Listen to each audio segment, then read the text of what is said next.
You are listening to Committed, an ongoing conversation about marriage, intimacy, relationships, and sex. I'm a marriage and relationship coach dedicated to helping couples and individuals like you build stronger, more fulfilling relationships. I have a deep understanding of communication dynamics, conflict resolution, and intimacy. I guide clients through challenges with compassion and expertise.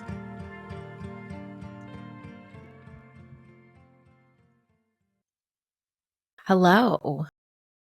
So, Michael and I did an episode a while back on trad wives, and we spoke all about what that looks like. And I gave my thoughts and opinions on that, and we just had a really great full out discussion.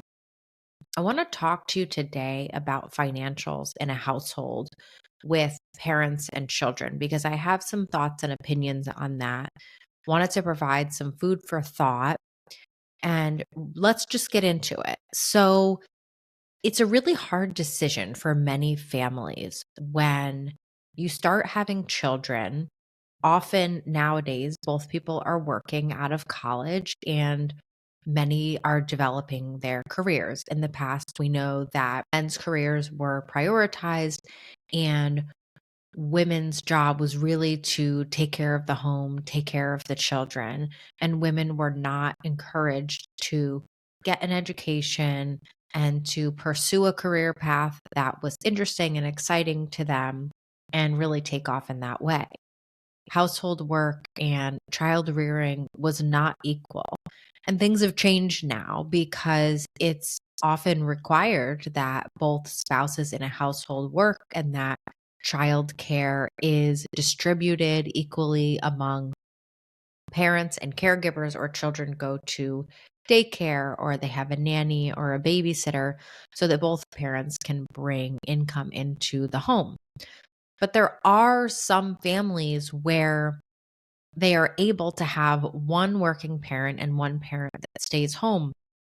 And I was in this situation at a point in time before my children were in school where, not that it was a super easy decision, but in my mom brain, I thought to myself, well, first of all, there's a huge struggle that many women have with not wanting our children to be taken care of by other people. And I also just want to know, these are my thoughts and my opinions, and I want to hear yours as well, because everyone has different makeup for their family and different ways that they can make things work for themselves.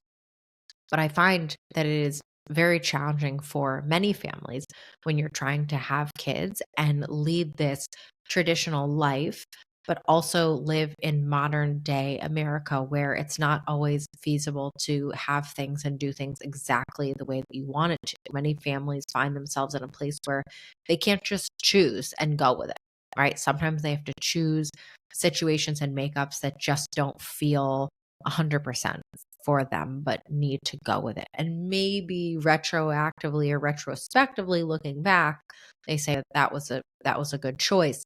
But in the moment, these choices aren't always super forthcoming. They're difficult to make and move forward with, and we may want other things instead.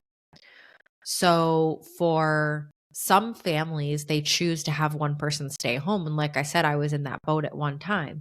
If there's a holiday, if my child is sick, if the daycare is closed, I want to be the one that's there for them. And if I'm working a 9 to 5 job, luckily at that time, when I was working in my finance position, I was working from home.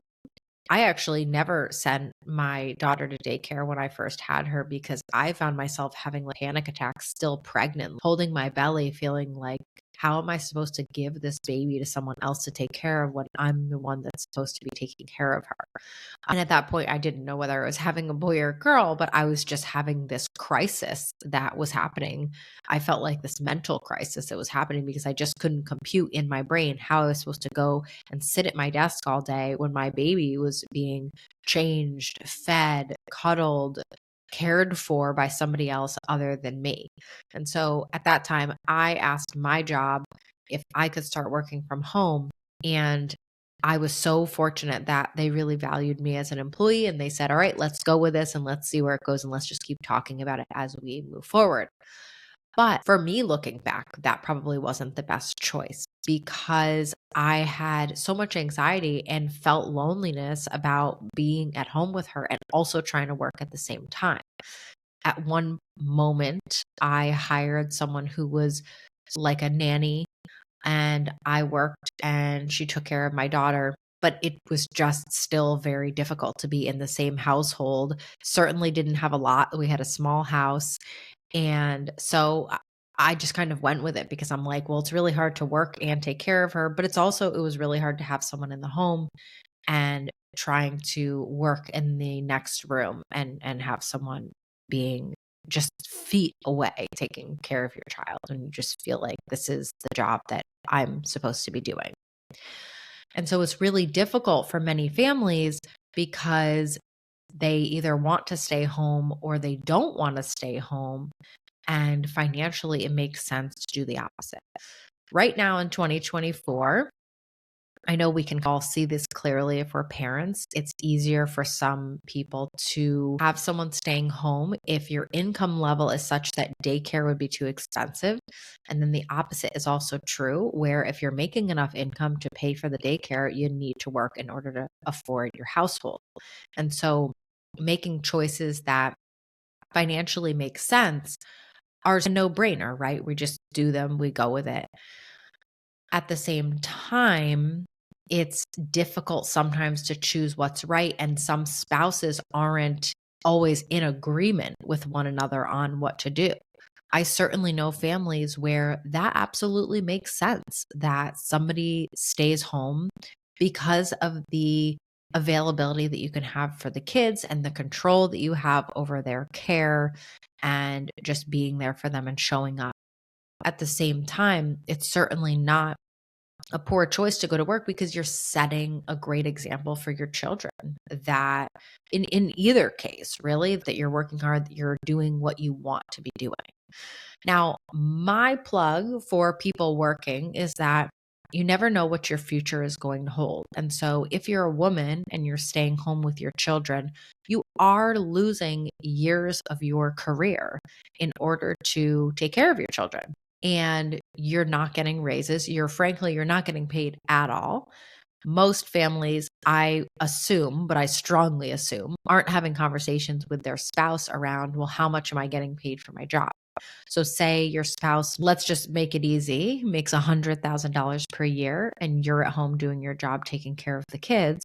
Well, say you split that income 50-50 after paying the bills. So say you have, I'm just making up numbers here, but say you have $20,000 left after paying all of the bills and all of the expenses that you have together.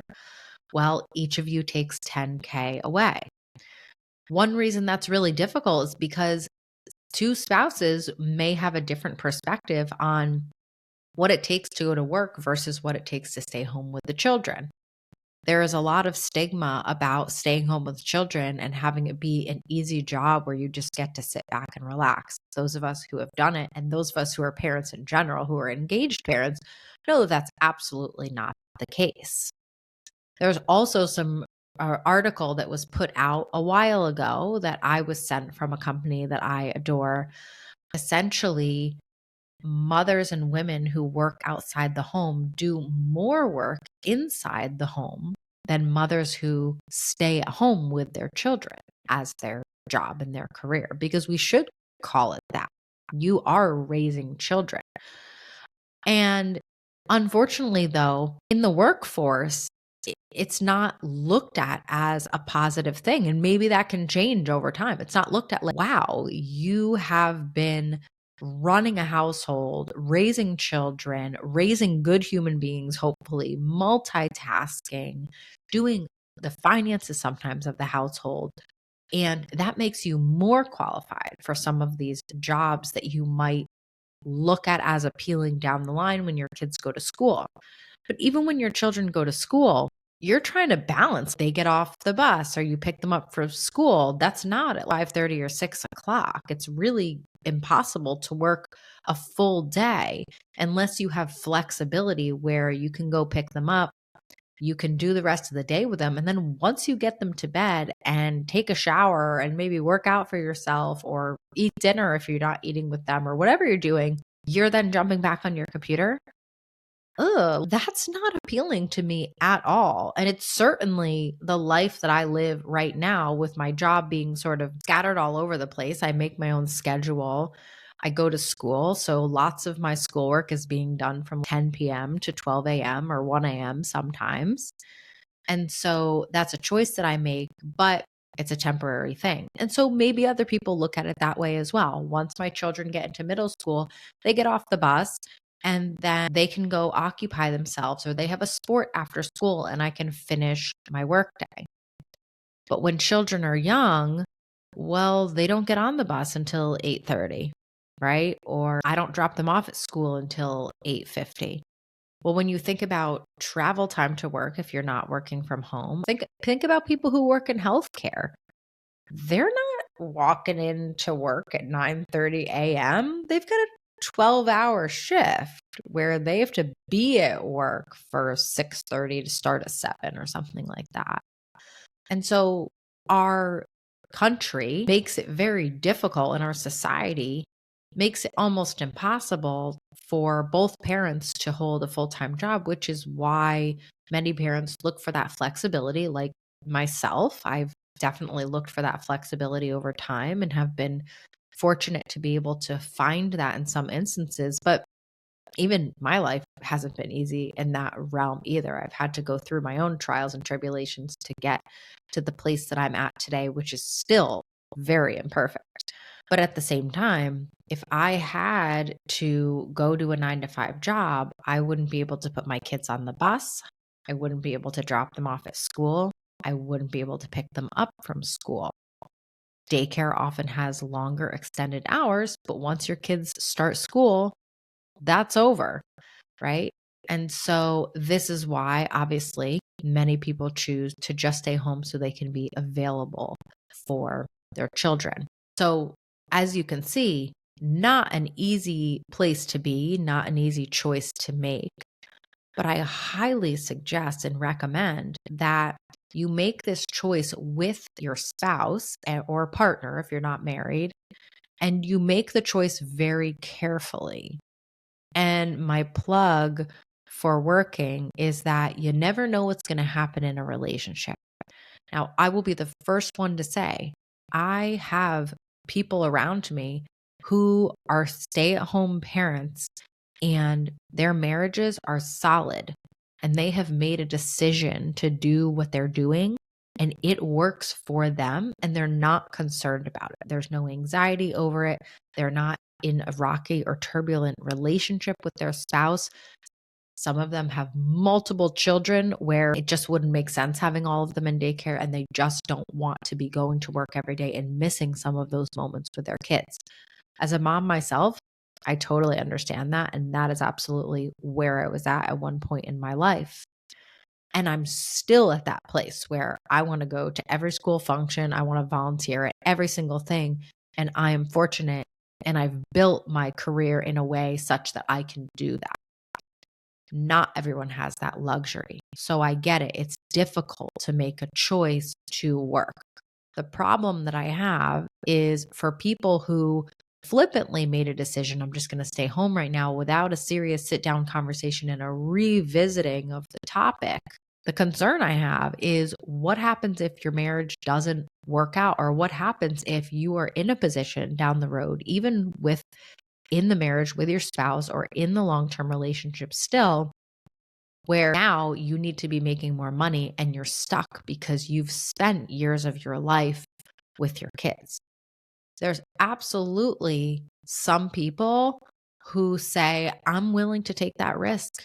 That's fine. I can just get a job and I'll figure it out later. And if you're one of those people, that is great. I love that for you if that's what you're choosing. I'm in full support of it.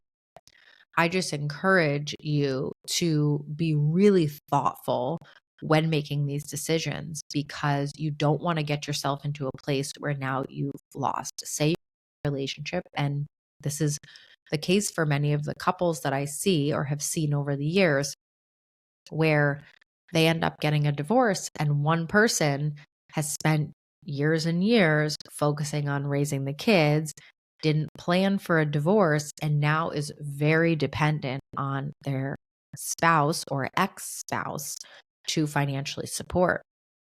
In the court system, they really care about what's going on with the children, the welfare of the children. And of course, some of that includes the financial aspects, and there's calculations for child support. That doesn't fully support your household, though. Child support is a small piece, especially in 2024, a very small piece of what you need. And so being smart, don't choose to let go of your job if your relationship is not working, if it's rocky, if you're not in agreement about what's going on. Wholeheartedly, I would ask that you don't have children yet. You wait, you go to marriage counseling before you embark on the journey to have children, so that when it comes time to make those decisions, you won't be putting yourself out. You won't be making a choice that will put you in a bad position down the road, or a more difficult one where now you've been home with your kids for such and such period of time. And then all of a sudden the court's like, well, we don't really care about that. You need to get a job and at least work and they don't even say that. They don't even say you need to get a job. They just say, this is how much money you're going to be awarded per month and for this period of time. And then outside of that, you just have to figure it out, right? And I think that's a difficult place to be. So I hesitate when people don't work, because on top of that, you've got the inequality in the household that happens. So one person stays home. Often one spouse expects that if the other person is staying home, that they're taking care of everything. And it often turns into everything, meaning the spouse who's working works and comes home and sits down and relaxes and says, well, I've been out at work all day. You're the person who deals with the kids. You're the person who cleans the house. That's not my domain. That's a part of your job. But it becomes a 24/7 job where your spouse works 40 hours a week or even 50 or 60, but you work all of the hours every single day of the week. So another plug for really thinking about your situation, and maybe this is what the plug should be for. It should be for being thoughtful in your decision, whatever that decision is. You should talk about the child care and the household, because someone who's a stay-at-home mom, it doesn't need to be the default that every day of the week she picks the kids up from school. Maybe dad or other partner, no matter what gender you are, picks the kids up from the school one day a week so that mom can go do whatever she needs to do. Go for a walk by herself, go get a massage, go to the gym, go to a doctor's appointment alone. When you're someone who works outside of the house, you may get the luxury of, I leave the house at 7 and I come home at 5, or I come home at 6, or I come home at 7. Those are really long hours, but when you're out, you get to drive to work alone. You get to drive home alone. You get to listen to your music. You don't have children barking in your ear. You are working towards something in your career, a promotion, a raise. Your spouse is giving that up for you, because your children are also yours and they're also your responsibility. So the question of whose job is it to do what should be fully negotiated in your relationship, so that you can truly understand whose responsibility it is, right? The bed that you sleep in, whose job is it to wash, dry, and put the sheets back on the bed? Because you have a stay-at-home spouse, does that mean that it's 100% their job all of the time? Or is that one of the roles that you take on? I just saw somebody on Reddit talking about how they are actually fully financially responsible for the household, and they also do everything in the household. Well, that's obviously not fair either. But just bringing in the finances for the household doesn't mean that the other person is fully responsible for everything else. So, really thoughtful, very considerate about what we're doing. agreement from both people about what we're doing, and confident in your relationship so that as you move forward, you have a plan to reassess how things are going.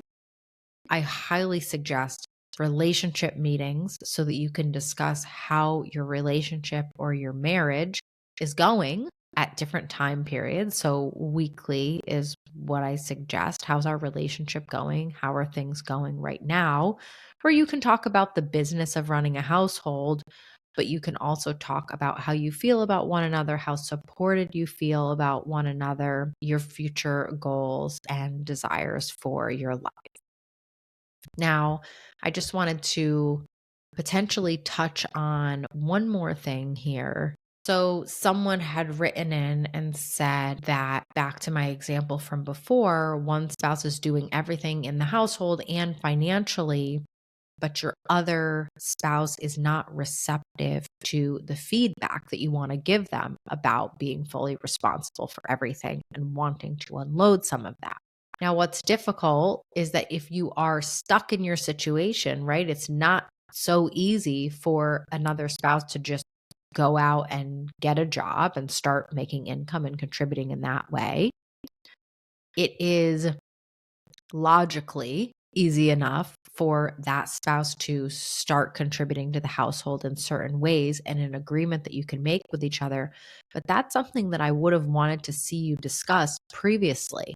And the reason why is because if we could go back, I wanted you to know that your spouse didn't give a shit about what was going to happen in the future so that you could make different choices. So that you might say, well, I'm not going to live in this house with you, period, if you're also not contributing to the household.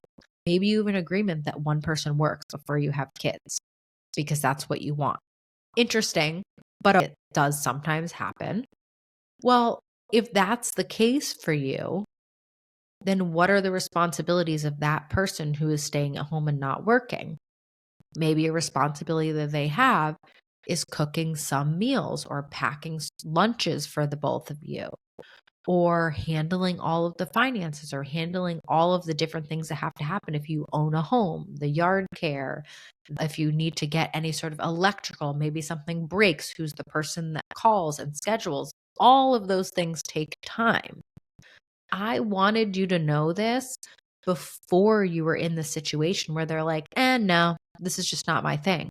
Because once you get down the line with this person and you've been in a relationship with them for years, you've got kids together, you have an established schedule, and they're like, I don't want to hear anything you have to say about housework, about financially supporting, about the kids, the childcare. You're sort of stuck. Now, you're not fully stuck because you have options. And one of those options that I would highly suggest is finding a therapist, coach, counselor who can work with you on your marriage. One of the comments that was on that thread was that the person was not a fan of going to counseling because they didn't like the therapist, maybe if it was a therapist that they were working with. And one of the things that I pride myself on in my practice is not taking anybody's side. I work with people on all different relationship and marriage issues, including this very topic, infidelity, and others where it is easy for a person to have a personal bias, personal opinion, and belief system around how things should work. I pride myself on not utilizing that when I'm working with clients because I'm not going to help them achieve their goals if I do that. If I take one person's side in coaching them, then it's going to be detrimental to my work because those people aren't necessarily going to leave my office and just break up, and the person whose side I took is better off. Relationships and marriages are way more nuanced than that. We can't create the assumption that just by sitting in my office and working with me that I'm solving all of their problems. And so it is extremely important to find someone that you trust and maybe even say up front if you've had an experience that in the past we've been to someone who took sides and it wasn't helpful for us. And it made such and such spouse skeptical that the professional was taking one person's side and they weren't willing to see any other perspective. And that results in a lack of trust. And then you can't move the relationship forward in the right direction. So it is imperative that whoever you're working with is able to understand everybody's side. And even if you can't resonate with it, even if you can't empathize with it, to be strategic in the way that you work with it. And first and foremost, the way that you develop a relationship. We need to have respect for other people, and we need to be able to guide people carefully with care and support and love and inspirational that, hey, I believe in you. You can get through this. I find myself saying that so often in my practice because the reality is that I see people get through a lot. And so I truly believe it. I'm sitting on the outside of their relationships. I sort of feel like I'm nudged in there a bit, but I'm sitting on the outside truly of their relationships and reminding them that this is the two of you. I'm out here. I'm helping you because you hired me to help you. And I'm supporting you and I believe in you. I'm here with you. But what the two of you want is the most important thing, period. So I hope you've enjoyed this episode and I will see you on the flip side. Thanks so much for tuning into the podcast. If you're new to our community, welcome. We really want our podcast to grow. So please like, follow, subscribe, and leave us a 5-star review with your feedback on how we can make your experience most catered to you. As I work with my private clients continuously, this podcast is a great way for me to help more of you. Please reach out if you have any ideas for an episode, comments, or feedback